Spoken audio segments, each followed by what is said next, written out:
So what am I going to be talking about today? Well, runes.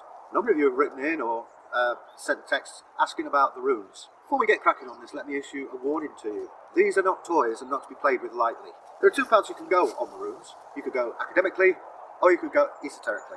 I'm going to talk today about the origins. There are two books I'm going to recommend to you, one academic, one esoteric, and that will take you on. Later on, I will be covering the meaning of the runes.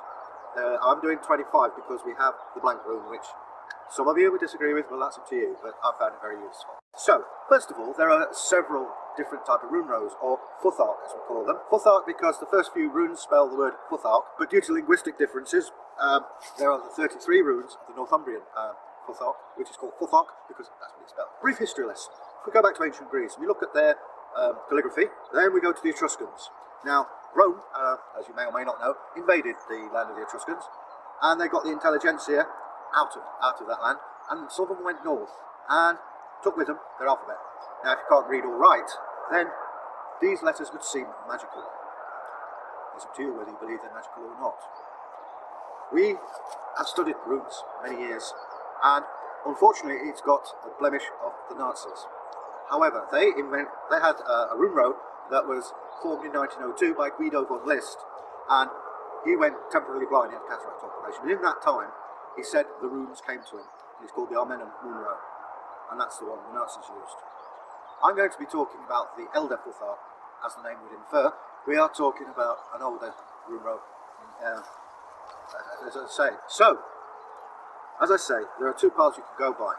You can look at them academically, in which case I suggest The Runes by R.V. Elliott, 1958, still widely available, very academic book.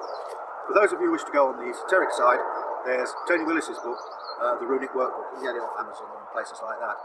That is, for me anyway, the most useful book. I recommended it to various people at the time. You could go beyond that, but that's another story. So, we look back on these, there are so many different rune rows. The elder one, as I say, is the one we should be looking at.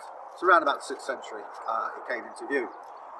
So why are there so many rune rows? Well, partly it's due to linguistics. As I said, in England, the Anglo-Saxon or Northumbrian rune row is 33 and has runes which themselves are not in the elder one or the younger one.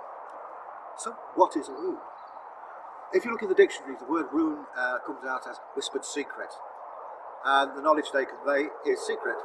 Now, you can do magic with them. I'm not here to teach you magic. I'm here to teach you the practicalities of it and to look at the meanings of each rune.